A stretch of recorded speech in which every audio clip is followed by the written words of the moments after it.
Public டிரான்ஸ்போர்ட்டா train பார்த்துருக்கீங்க, bus பார்த்துருக்கீங்க, rope car பார்த்துருக்கீங்களா? வாங்க பார்க்கலாம்.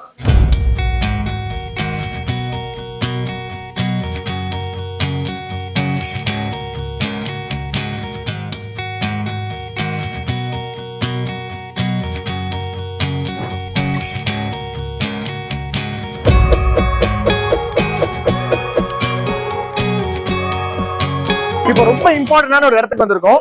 அதான் காசியினுடைய ரோப் கார் ப்ராஜெக்ட். காசியினுடைய ரயில்வே ஸ்டேஷன்ல இருக்கும். இங்க நமக்கு எக்ஸ்பிளைன் பண்ண போறாங்க அதிகாரிகள்லாம். இது மாதிரி ஒரு பிரம்மாண்டமான ஒரு செட்டப் வந்து ஏசியாவிலே முதல் முறை அப்படிங்கிறாங்க. என்ன அப்படிங்கறத பார்ப்போம். ரயில்வே ஸ்டேஷன்ல இருந்து அப்படியே வெளியில வந்து அப்படியே லெஃப்ட்டுங்க, இங்க ரொம்ப பக்கத்துல இருக்கு ரோப் கார் ஸ்டேஷன். இது ரோப் கார் ஸ்டேஷன் பேர் பாத்தீங்கன்னா வாரணாசி கேண்ட் கண்டோன்மெண்ட் நினைக்கிறேன். சோ இந்த ஸ்டேஷன் தான் இங்க இருக்கக்கூடிய ஃபர்ஸ்ட் ஸ்டேஷன். இங்க இருந்து காசி விஸ்வநாதர் ஆலயம் வரைக்கும் இந்த ரோப் கார் கன்ஸ்ட்ரக்ஷன் நடக்க போகுது. இங்க பாருங்க, கன்ஸ்ட்ரக்ஷன் ஒர்க்கர்ஸ் போறாங்க. இன்னுமே திஸ் இஸ் அண்டர் கன்ஸ்ட்ரக்ஷன். அதை பார்வையிடுறதுக்காகவே இப்ப வந்திருக்கோம். ஒரு ரோப் கார் வெளியில வருது. ஸோ ஸ்மூத் டெஸ்டிங் நினைக்கிறேன். எனக்கெல்லாம் ரோப் கார்னு சொன்னாலே ஞாபகம் வருது பழனி தாங்க. பழனியில தான் வந்து கீழே இருந்து மேல வரைக்கும் ரோப் கார் வந்து ஃபெசிலிட்டிஸ் இருக்கு. அதுவும் பாத்தீங்கன்னா 2-3 ரோப் கார் தான் இருக்கும். ஆனா இவங்க வந்து ஒரு நாளைக்கு நாள் முழுக்க எடுத்து பார்த்தோம்னா 90,000 முதல் 1,00,000 பயணிகள் வரைக்கும் பயணிக்கலாம் என்று சொல்றாங்க. அதான் எப்படின்னு தெரியல, அதை பத்தி கேட்போம்.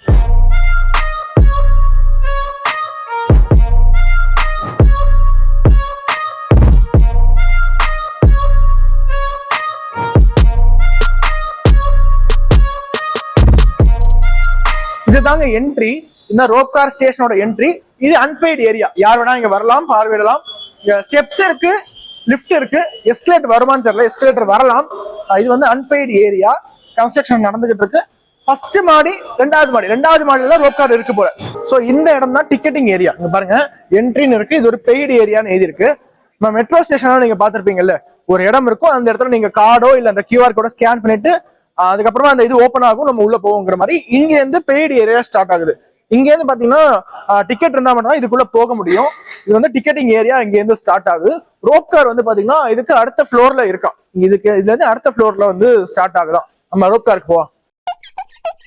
சோ இதுதாங்க ரோப் காருடைய ஃபர்ஸ்ட் ஸ்டேஷன். மிகவும் வியக்க வைக்கக்கூடிய ஒரு திட்டம் தாங்க வாரணாசியில இந்த ரோப் கார் ஃபெசிலிட்டி என்பது. இந்தியாவிலேயே பப்ளிக் யூசேஜ்ல முதல் முறையாக வந்திருக்கு அப்படின்னு நம்முடைய IAS ஆபீசரே சொன்னார் அப்பவே. இது பார்த்தீங்கன்னா மோரலஸ் இது கம்ப்ளீட்டுங்க. கன்ஸ்ட்ரக்ஷன்ஸ் முடிஞ்சிருக்கு.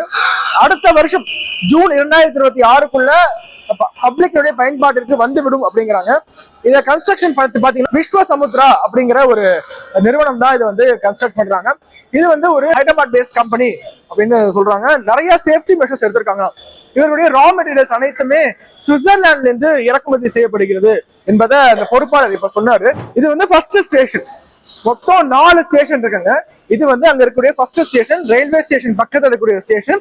இதுதான் கண்டோன்மெண்ட் ரோப் கார் ஸ்டேஷன். இதுக்கு அடுத்த ஸ்டேஷன் பாத்தீங்கன்னா வித்யாபீட் அப்படிங்கிறது அடுத்த ஸ்டேஷன். அதுக்கப்புறம் 3வது ஸ்டேஷன் வந்து ரத யாத்ரா ஸ்டேஷன், 3வது ஸ்டேஷன்.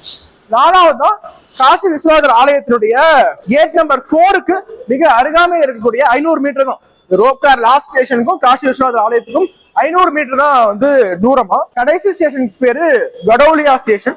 அதான் இங்க இருக்கக்கூடிய லாஸ்ட் ஸ்டேஷன். இன்னும் பாத்தீங்கன்னா இப்போதைக்கு மற்ற 3 ஸ்டேஷனுடைய கன்ஸ்ட்ரக்ஷன் 95 விழுக்காடு முடிந்து விட்டதாம். இன்னும் ஒரு ஸ்டேஷன் வந்து கொஞ்சம் வேலைகள் பாக்கி இருக்கு அப்படிங்கிறாங்க.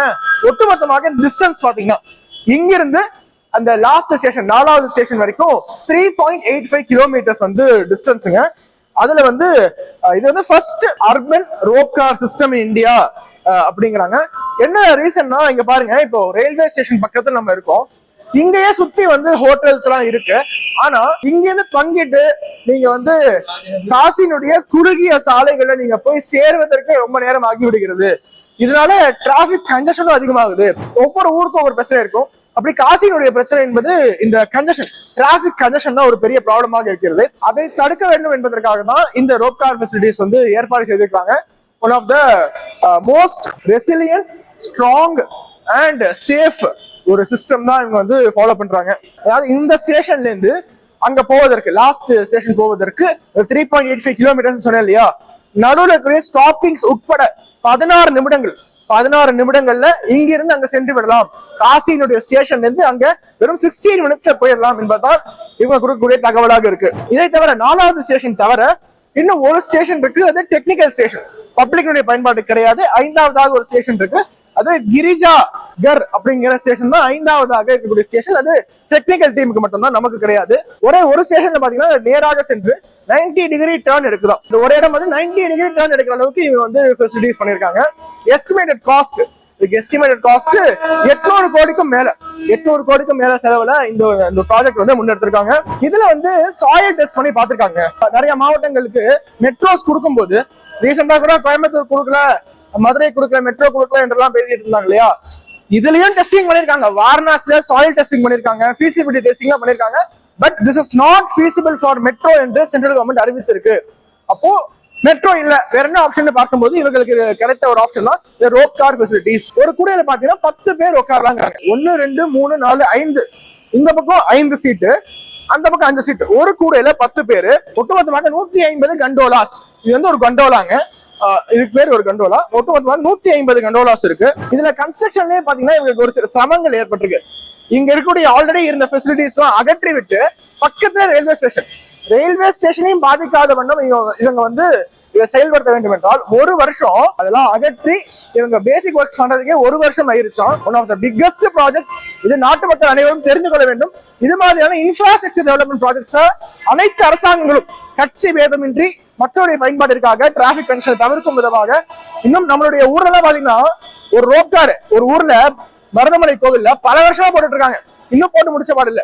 இவங்கள்ட்ட கொஞ்சம் இன்ஸ்பிரேஷன் எடுத்து கொஞ்சம் சீக்கிரமா முடிக்க சொன்னா நல்லா இருக்கும். நான் அவங்கள்ட்ட கேட்டேன், இங்க வந்து மக்கள் காத்திருப்பதற்கு இடமே இல்லைன்னு கேட்டதற்கு, ஒரு சமயத்துல கீழே இருந்து மேல 50 நபர்கள் மட்டுமே அழைத்து வரப்படுவார்கள், மற்றவங்க கீழே தான் இருப்பாங்க என்று சொன்னாங்க.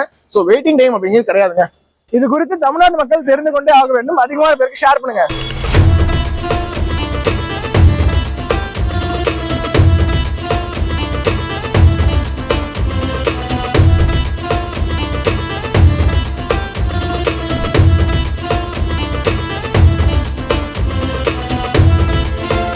உலக தமிழ் சொந்தங்களுக்கு வணக்கம். நான் ராஜவேல் நாகராஜன். பேசு தமிழா பேசு வலையொலியுடைய வளர்ச்சிக்கு நீங்களும் உறுதுணையாக இருக்கணும்னு நினச்சிங்கன்னா இந்த வீடியோடைய டிஸ்கிரிப்ஷனில் இருக்கக்கூடிய ரேசர் பே லிங்கை கிளிக் பண்ணுங்கள். அந்த லிங்க்கில் போயிட்டு உங்களுக்கு விருப்பமான தொகையை பேசு தமிழா பேசுவனுடைய வளர்ச்சிக்கு உங்களுடைய பங்களிப்பாக நீங்கள் கொடுக்கலாம். நன்றி, வணக்கம். ஹெல்த் சம்பந்தமான பிரச்சனைகளுக்கும் ஹெல்த் டிப்ஸுக்கும் ஹெல்த் கேருக்கும் இல்ல ஹெல்த் பத்தி ஏதாவது தெரிஞ்சுக்கணும் அப்படின்னு நினைச்சீங்கன்னா ஹெல்த் குரு சேனல் கண்டிப்பா உங்களுக்கு யூஸ்ஃபுல்லா இருக்கும். நம்ம ஹெல்த் குரு சேனலோட லிங்கை டிஸ்கிரிப்ஷன்ல தரோம், மறக்காம செக் பண்ணி பாருங்க.